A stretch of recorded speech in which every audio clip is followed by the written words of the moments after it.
Is it worth it to have a YouTube channel 1 year in and still not be monetized? In this video, we're going to talk about what was the most challenging aspects of getting started with a YouTube channel, what was maybe the most unexpected, what we found the most rewarding and fun, what we find the most challenging. At the end, we'll talk about if we think it's even worth it. If anyone new is watching, welcome. We are The Pleasure Program. My name is Holly. I'm Victoria. We are two licensed therapists who specialize in sex therapy. We are here to answer questions and share our knowledge around all things related to a healthy and pleasurable sex life. Happy birthday to us! Yeah, happy birthday! At the time of recording this video, we are a little over a year old on YouTube. And let's see, how many subscribers do we have? We have 824 subscribers, and we have surpassed the 4,000 hours of watch time that is required to get monetized. You need 1,000 subscribers, and you need at least 4,000 hours of watch time to get monetized and have ads on your videos. Just as a point of reference for anyone who's watching, that's where we're at right now. I do remember hearing from other content creators when I was doing my research that it takes about a year, year and a half, sometimes 2 years to hit that monetization mark. So I would say we are a testament to that. We're just about there. Getting there. We're getting there, and we're a little over a year. We post like once to twice a week max. That's very rare that we post twice a week. And we have gone weeks that we have not had content, so that's a point of reference for people as well. Let's start with, what do you think was the hardest in getting started with this? I think the hardest in getting started, honestly, would be the technology. We are therapists full time. We run our own practices. We run our own private practices. We are business owners. So maybe some of the aspects of starting on YouTube weren't completely foreign, but it's like, how do you actually record videos and upload them? And how do you and I figure that out from a distance? Because obviously we're in two different locations doing this. And even things of like, you know, what kind of equipment do we need? Like, we thought maybe we could just start up with our like crusty, dusty old laptops and be good to go. Maybe yours was crusty dusty. Mine was actually fairly new. Yours was new. Still is. Mine had seen better days. And so it's like, was this good enough quality? Is it not? Like, is the audio good enough? Is the lighting good enough? There's just so many things to think about, even with the technology, that you would never think about. Being a YouTuber, so much into it. You're an educator, IT professional, a videographer, a light specialist. It's like, oh my God. From the beginning, you're forced to learn a lot of different skills all at once. Yeah. That can feel really overwhelming. I know I definitely had moments where I was like, this feels really overwhelming. And so if anyone who is watching that's considering starting their own YouTube channel, I would say that's valid. It's a lot in the beginning. And I think good news is you don't need it a lot to get started. Yeah. We're recording on MacBook Pros, right? We're both on Macs here. Is the camera quality the best out there? No. Is it good enough? I think so far. I mean, we use OBS to record our videos and Skype to connect with each other. We take our own thumbnail photos that we've been recycling for a very long time. Don't look too hard. we have really used those thumbnail photos with an iPhone camera and tripod. Yeah. Do you use a tripod? No, I place my iPhone up against the window. Real professional like. I edit the thumbnails for our channel, and I'm just using Canva for free. I use free background images. I put our images there. I do all the wording, and good to go. So upfront cost, almost nothing to get started. For us, at least. And the things that we've upgraded, like if we've upgraded a little light or a microphone, it's been slowly over time, so it doesn't have to be like right off the get-go. If anyone is interested, we are DIYing this. We have light bulbs that you can change the colors to in lamps that we just have placed on the floor without lampshades. Yeah. That we control the colors from our phone. Yep. there's some really expensive lights out there. You could get real fancy with them. We're pretty... Yeah, and you just use a regular lamp in front of you. I just use like a little selfie light on my laptop. Mm-hmm. You've also used a ring light in the past as well. The style of our YouTube channel is really a conversational, almost like a video podcast type of content. So we're not vlogging, we're not out in the streets, recording with a camera. We're out in the streets. People do that. People vlog out in the streets, literally in public. The way you said it's like we're not from the streets, right? Like we're from this chair, this office chair. I don't think either of us are very tech savvy. We've had to ask for help with a lot too. A lot of help. Thank you to our IT helpers. What do you think was the hardest about getting started? Also, I was pretty nervous. I was going to say, how about emotionally? That's true. I feel like I was way more nervous than you were. I don't know if that's fair. Like going live or just having our lives out there. I remember going on a car ride with you when we were first even talking about it, and I was like, are people going to show up to our doorsteps? Like, I don't know. We were worried about safety. Yeah, we were worried about safety. I will say, as two women on the internet talking about sex and sex therapy, that was a concern. Yeah. And I don't know that I entirely feel like we're not like blown up here. Yeah, exactly. We don't have like 500,000 followers or something like that. Like, but. And we honestly, I'll say surprisingly, we haven't had the best comments, but I don't feel like we've had many like comments that made us feel unsafe or like overly uncomfortable personally. Maybe uncomfortable of like, it sucks that you feel that way about women or people or whatever, but not like, oh my God, you're saying that about us, right? Like I feel like that's been surprisingly nice. Actually, yeah, I think that is one of the reasons why I wanted to create on YouTube. And if we don't have to get too far into it, but if anyone's curious, we actually started on Twitch. We started as live streamers on Twitch. And so our early videos are our recordings that we uploaded to YouTube that we were doing live on Twitch. And we realized that there wasn't really an audience for us there. And we didn't really feel like we fit in, right? I feel like with YouTube, I feel like there's a community here for us. What's been the most unexpected aspect of our YouTube journey so far? This is gonna sound sad, I think, but it's actually, for me, I felt like it's unexpected that people actually watch the videos. Oh my gosh, I was not expecting you to say that. I'm not surprised you said because that. when we first started on Twitch, we were getting zero attention. Zero. And so it was just like, okay, like we'll just go over to YouTube and it will be like the same thing. People just aren't interested in sex education, which I shouldn't have been thinking that way because there's lots of evidence to challenge that. I think it was just the negative experience with Twitch. So it's like when people started following us and engaging with us, I was like, wow, okay, like, that's cool. I think maybe it was more unexpected for you. I think I was hopeful. I think I was a little bit more hopeful. You were confident. Maybe that you were. That we would improve our craft, that we would reach the right people. I will say, like, I do still have moments of like pinch me. Like 824 people is a lot of people. Yeah. That's a lot of people. I know we're not viral. Likely we never will be. And that's okay. We're a small YouTube channel. But the fact that 824 people have chosen to subscribe and follow us is like it leaves me speechless to think about that. And there's even more people watching. Yeah, true. We have videos that have thousands of views, sometimes hundreds, sometimes like 23. I think our last video, it really can fluctuate depending on your topic and what is really reaching people.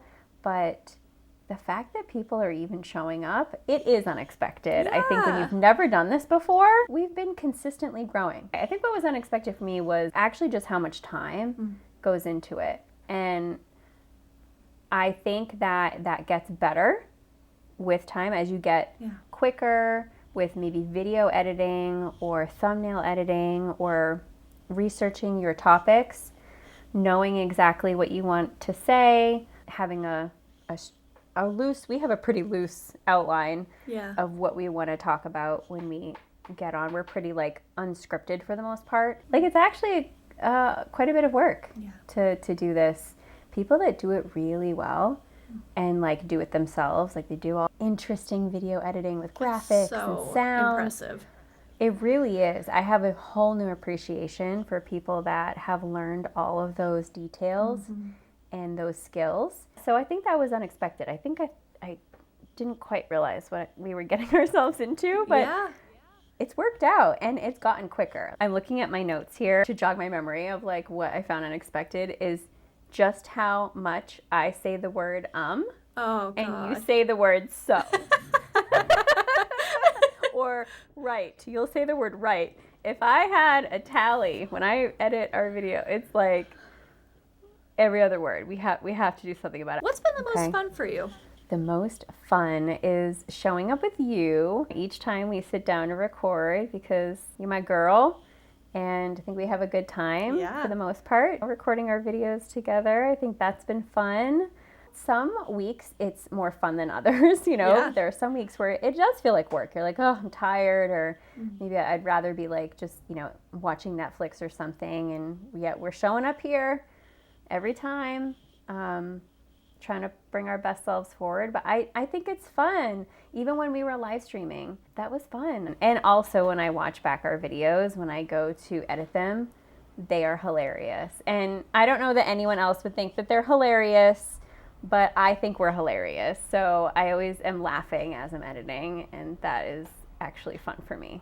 I think it's been really fun with you. I think that we laugh a lot. Some of my favorite things have been like when we were trying to create our logo. I don't know if you guys have noticed, we have a little like vibrant peach, and we've gone back and forth with like creators to do that. And when I was trying to communicate with the creator of like what we were looking for, we were having a blast with that, talking about wanting like a really juicy, plump butt peach. But less bum. It got real bum-like. I mean, it was a very straight up bum. More bum, less peach. I mean, at one point, she put like a thong on it too. It was fun. It was fun. And also, there's something especially funny about you, Victoria, being the one to communicate about like less bum, a little bit more peach. You know, I don't know. Just knowing your personality, you're so sweet. Like that was hilarious. We were having a ball over that. So things like that. So like, yeah, we've said a lot is hard, and it is time consuming. I imagine, since we've never done it, I imagine it's more fun doing it with someone else, like we're doing, rather than by yourself, because then you have someone to like laugh with over these things. But I'm sure that's still the case, like with a supportive partner or whoever. But I think like doing it with someone to some capacity, I think has been super helpful. Absolutely. I can't even imagine doing all of this solo. There are some challenges, but by far it has been, I think, so much better having a buddy through the whole process. I agree. Yeah. We talked about what was hardest about getting started, what has been unexpected, what's been the most fun, what's been the most challenging, maybe not about initially getting started, but just in general. I don't know if you agree with this, but I think we really do care. We care about our content. We care about educating and helping. And so I think it has been challenging when we do get a lot of negativity. That can be hard. So we want to be like loving back, like we still want to give love even though people are giving us negativity, and sometimes they are mean. There's been some attempts to jab at us, which is sad, right? Like we're just coming on here trying to like educate and like have fun with each other, and people are like, not today. And that can be hard. But what about for you? I will say it's gotten better for me. In the beginning, when I would read negative comments, it definitely triggered me so much more in the beginning, because it really felt we were working so hard. We were learning so much. We were trying our best and still feeling a bit uncertain about what we were doing. And then to hear negative comments or criticisms about what we were saying really hit hard, I think, in the beginning. And I remember thinking like, oof, if this is going to continue, like this is going to be so hard, like managing, how these comments feel.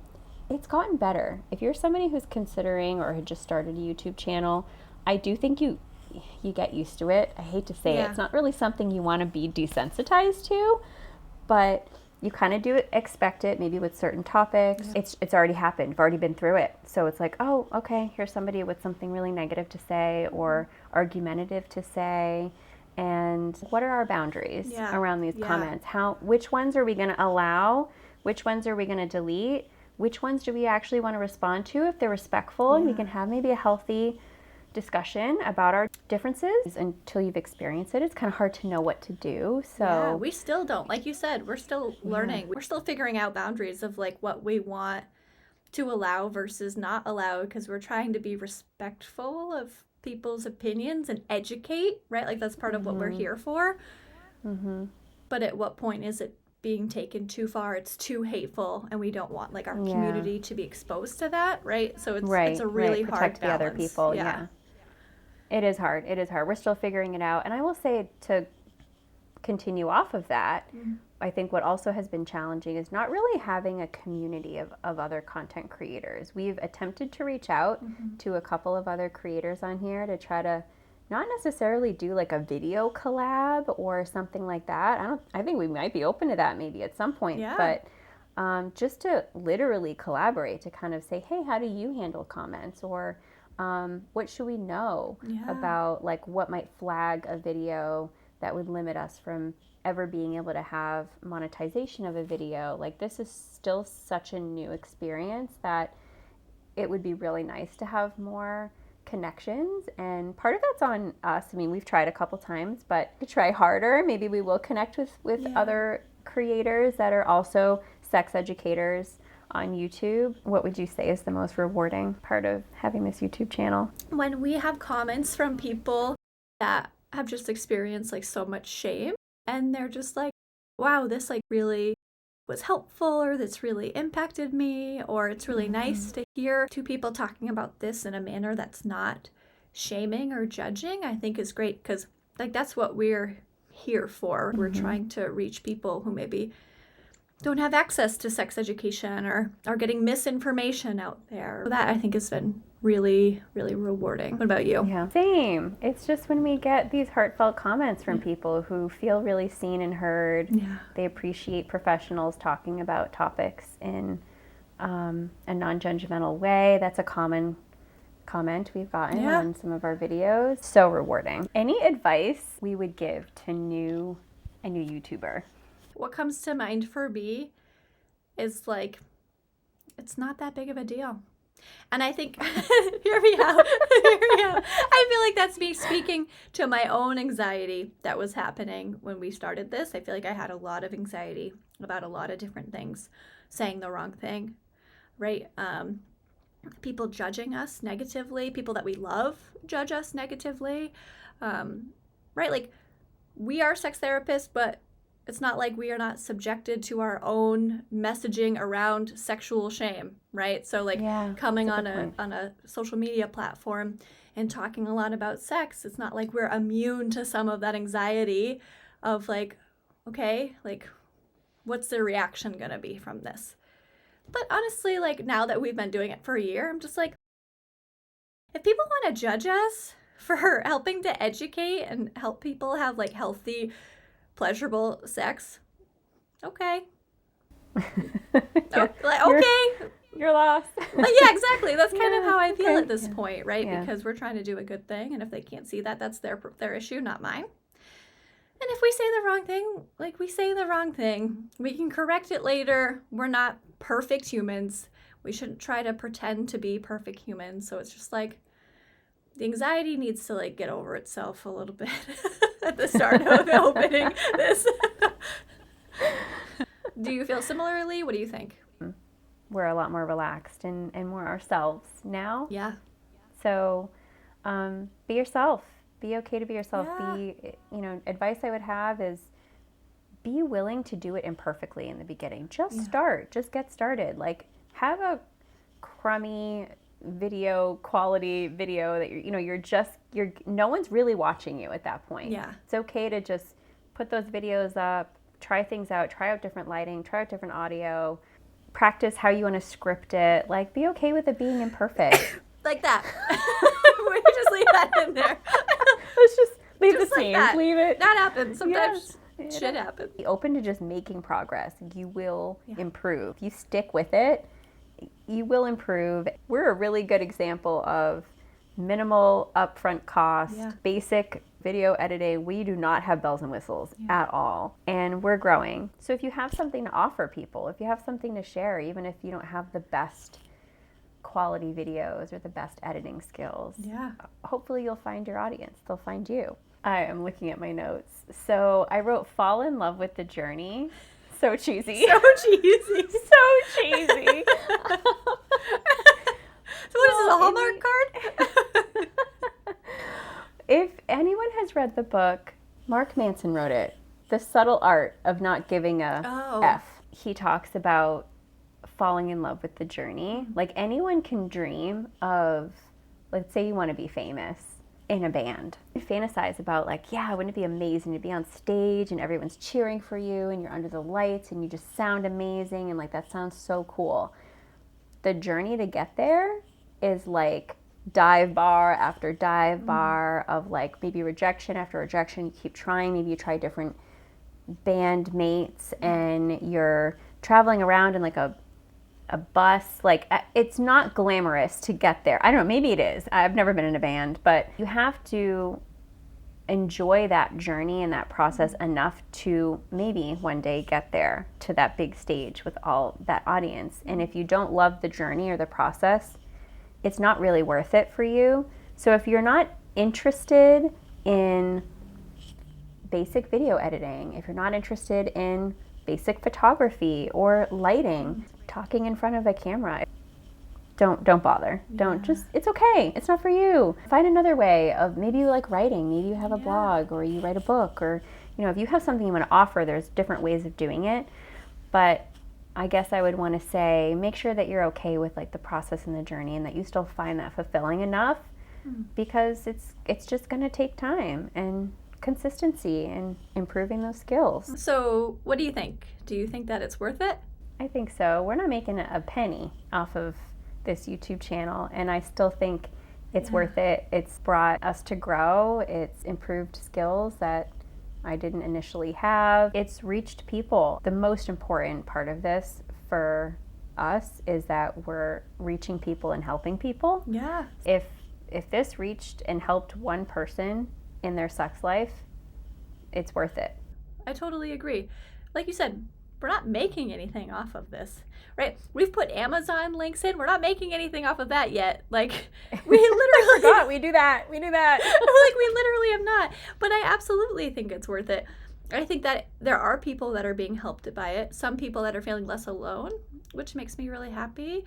And I think this helps our own clinical practice, right? Because we're constantly talking about sex and different, like, nuances, and you're teaching me things, sometimes I teach you things, right? Like, we're just growing with each other in our field, which I think is great. So it helps the YouTube community and it helps our clients. Like all the best things in life, they come with some time, some effort, some intention, consistency, and your sex life is no different. I have to put a plug in there. But if you're here to learn about what it's like to be a content creator on YouTube, maybe stick around and check out some of our other videos about how to improve your sex life, because it's really not that different, believe it or not.